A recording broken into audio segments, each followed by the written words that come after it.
So, around 2100 years ago, a guy named Antipater of Sidon was traveling around the Middle East and was understandably really impressed with some of the things that he saw that people had built around there. He wrote about 7 of those things in a poem, and thus the idea of the 7 wonders of the ancient world was born. Over the years, people started seeing other things that really impressed them. Sometimes these things were different variations of those original 7, but others were not in the Middle East, or maybe the things were not ancient, or maybe they were things that hadn't been built by people. Sometimes people have even been impressed by more than 7 things. All this is to say, there's a long and venerable history of people declaring new wonders of the world. Well, today I'd like to add my own contribution to this tradition by looking specifically at a region that was one of the last to enter the written historical record and thus doesn't have quite as much clout in the minds of enthusiasts of antiquity as somewhere like the Middle East or the Mediterranean, and also my home region, the Pacific Northwest. And maybe in so doing, we can learn something about life in the ancient Northwest and what remnants we might still be able to see from those times today. Now, obviously, just because written history didn't come to the Pacific Northwest until the last couple hundred years doesn't mean that there was nothing interesting happening here before that, and archaeology working in tandem with local oral histories has given us a rich understanding of life before transoceanic contact. To compile my list, I have narrowed it down using a few criteria. 1, a wonder must be either man-made or modified by humans. It can't just be a purely natural wonder, so no Dry Falls or Mount Rainier. 2, it can't be just of interest because it was uniquely well-preserved archaeologically, so no Ozette village. These have to have been something that would have stood out in their prime. 3, the wonders have to be ancient. I'm allowing myself some wiggle room here since it's not like antiquity has hard and fast dates in the Americas, but things only known to have been around since the 18th or 19th century aren't getting counted. 4, the wonders don't have to be architectural or even physical. Works of art, UNESCO style and tangible heritage, and even social customs are all fair game. However, individual people are off limits, so no Kennewick man. And 5, in keeping with the spirit of the original 7 wonders of the ancient world, these have to have been something that would have been immediately noticeable as interesting and amazing to a traveler at the time, so not just something of purely academic or legal interest in modern times. So no Marma's Rock Shelter, and again, no Kennewick man. So without further ado, let's get to the list. These aren't ordered in any quantitative way, but I've tried to order them generally starting from least underappreciated at number 7 to most underappreciated at number 1. Starting off, we have the Coola Valley, located in the Great Bear Rainforest on British Columbia's western coast. Except for the small town of Coola and a few outlying communities, the valley is largely undeveloped, and showcases some of the most beautiful and extensive examples of rock carvings you'll find in any temperate rainforest. The local Huu-ay-aht community, who have lived in the area as far back as recorded history goes, are understandably hesitant to open up the petroglyphs for widespread viewing, so they can only be accessed via a few local guides from the community. According to these guides, the carvings are estimated to be around 4,000 to 5,000 years old and possibly even older, and if so, they have weathered the elements of the rainforest remarkably well over that time. The petroglyphs show both scenes and characters of Huu-ay-aht mythology as well as the animals of the region. Petroglyphs aren't unique to Coola, and indeed I have one other set of petroglyphs in my list. But whereas others are often found in deserts, rocky environments, seashores, and other open areas, the deep forests of Coola give these a magic all their own.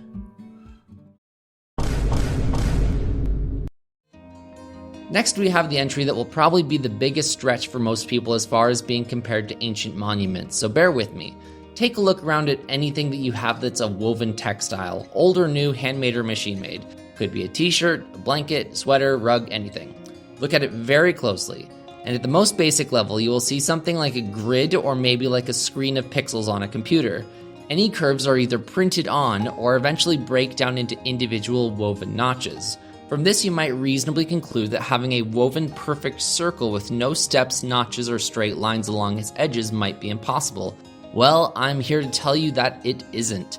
Now, I'm not an expert in textiles, but what I can tell you is that along the northwest coast of British Columbia and over onto Haida Gwaii and up into Alaska, they have developed a system of weaving that allows for curved designs to be woven directly into the textile, a process that was clearly indigenously developed and not just copied from some other weaving style elsewhere.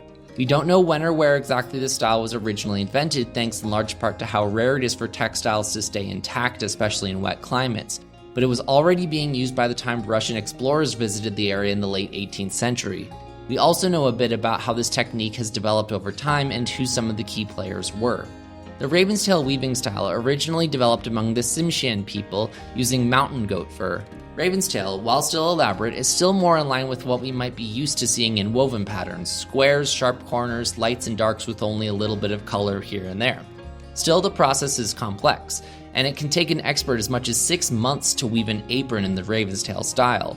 Over time, the style was modified and refined until it became what is now known as Chilkat weaving, possibly developed by a Tsimshian woman around the 18th century, so yes, I'm aware this style specifically might not count as ancient, although its forerunners could be, or possibly the Niska-a people. Chilkat weaving was the first weaving technique developed by any culture anywhere in the world capable of producing a circular arc within the weave itself. Also around this time, weavers began to use a bigger variety of colors, especially yellows, blues, and blacks. This style allowed elites to show off their prestige visually for anyone to see, especially considering each robe could take up to a full year to produce. By the 1990s, only 6 people still knew the secrets of Chilkat weaving. However, they were fortunately able to pass on their knowledge to a new generation, and today you can find examples in museums across the continent, with one modern blanket having sold at Christie's for 62,500 euros in 2019, the equivalent of about 88,000 US dollars in 2025. So, about 17 million years ago, a series of massive eruptions began in what is now eastern Washington. By the time these eruptions stopped around 11 million years after they began, over 63,000 square miles of the region was covered with basalt deposits. As the Ice Age glaciers melted and water from Montana's glacial Lake Missoula flooded the landscape, erosion exposed massive pillars of volcanic rock that have become icons of the Columbia River and the surrounding plateau. One group living along the banks of the Columbia River, or Chiawana as they called it, was the Wanapum. The center of Wanapum spirituality was the river island Chalwash Chilni, dubbed Whale Island by settlers. Starting around 11,000 years ago, the Wanapum community decorated the surrounding basalt cliffs with scenes and figures representing their religious beliefs and practices. Around 300 such pieces of rock art were known at one time. Seeing these peering down at you from the cliff face as the river carried you downstream, I imagine it must have felt something like going into an open-air cathedral for an outsider, with the columns of rock along the Columbia Gorge opening up to the heavens above.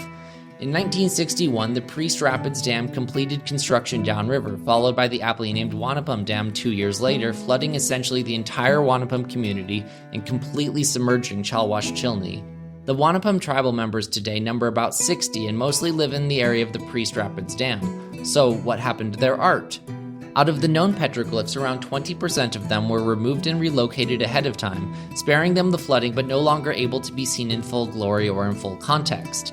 These 60 remaining petroglyphs today are on display at the Ginkgo Petrified State Forest near Vantage, Washington. And I've got to say, even looking at them now, you can still feel a strange sort of energy coming from them. Some looking very familiar, while others clearly showing something a bit more spiritual that I find it hard to wrap my modern mind around. Follow the Burke Channel about 100 kilometers southwest of Bella Coola, and tucked away in the deep coastal forests, you might see what remains of the small Heiltsuk Nation town of Namu, British Columbia. Most recently, Namu was a cannery town which processed fish between 1893 and 1988, with the site being sold in 1991 and largely abandoned since. But Namu was here long before the cannery started in 1893. Archaeologists believe this site was home to a fishing village going back to at least 4000 BCE and inhabited at least part-time all the way back in the 9th millennium BCE, right around the end of the last ice age. At that time, the area around Namu would have been well inland, with the location of the current town perched on a high hill thanks to the much lower sea levels. It's entirely possible that there are even more remains of these early time periods buried in the waters around the town just waiting to be discovered. This 11,000-year chain of peoples in and around this site makes it one of the oldest inhabited locales anywhere in Canada.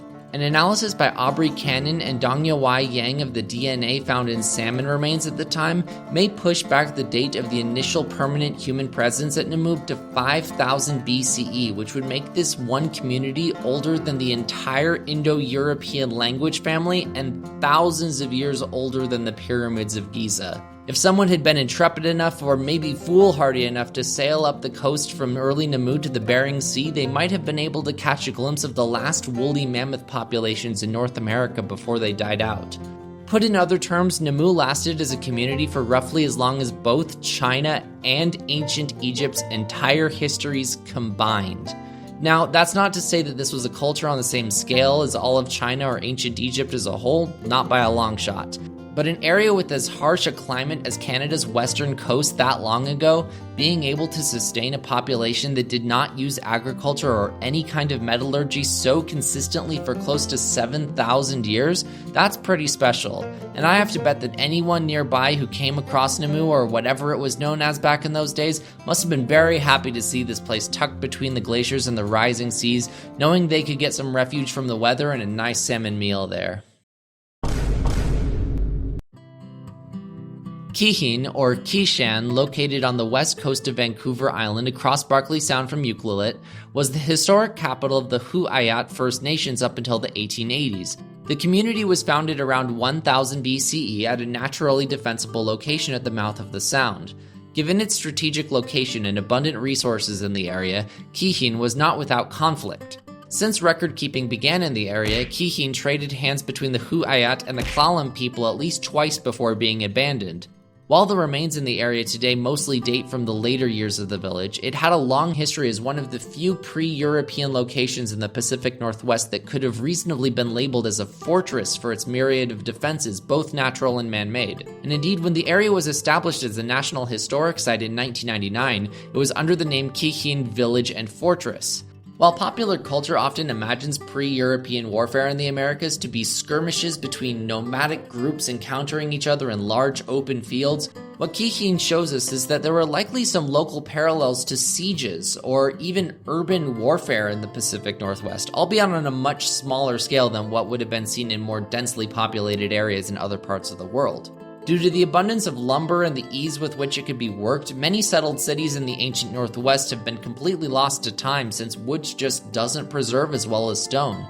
I recommend checking out this recent video from Stefan Milo on some of the great wooden discoveries of archaeology, in which he notes that if wood could survive better across thousands of years, we probably wouldn't even call it the Stone Age, but rather the Wood Age, since archaeology is bound to have a certain survivorship bias that shapes how we view the past by things that were best preserved. It's great to imagine how a town like Kiixin might have looked in its prime. Long houses lined up above the beach, berms of earth, wood, and rock on three sides, canoes packing the shore. No wonder it was the envy of the surrounding nations.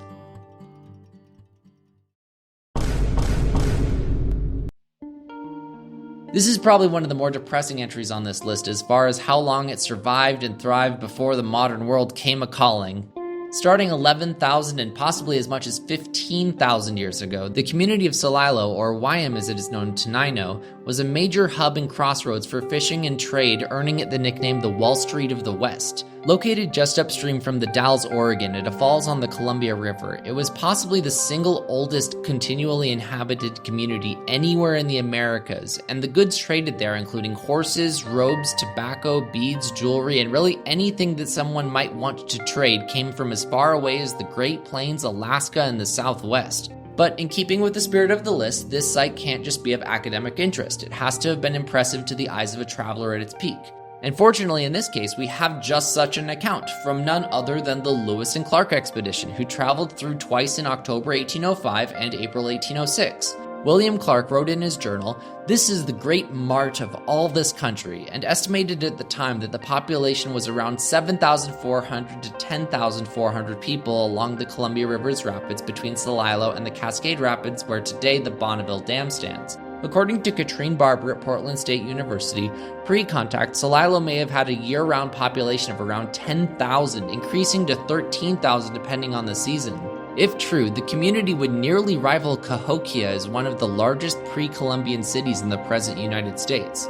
5 years after Lewis and Clark passed through, fur trapper Alexander Rost visited Celilo, which he estimated had a population of around 3,000, calling it the Great Emporium or Mart of the Columbia, and thanks to the popularity of games of chance among the inhabitants and visitors to the falls, the general theater of gambling and roguery. Ross also had estimated that of the 3,000 people at the falls, only about 3 or 4% of them were from local tribes, with all of the others being traders from afar. Native communities continued to use Celilo Falls as a fishing area well into the 20th century. However, as the needs for reliable electricity grew, so too did efforts to harness the same power of the Columbia that had kept the fish coming through for the last 15,000 years. On March 10, 1957, rising waters from the construction of the Dalles Dam consumed Celilo, never to re-emerge. The small Celilo village near the former site of the falls continues to this day, and while the main site is still flooded, sonar surveys indicate that the original topology remains intact under the waters of what is now Lake Celilo. Maybe one day it will re-emerge, but I doubt it will be anytime soon.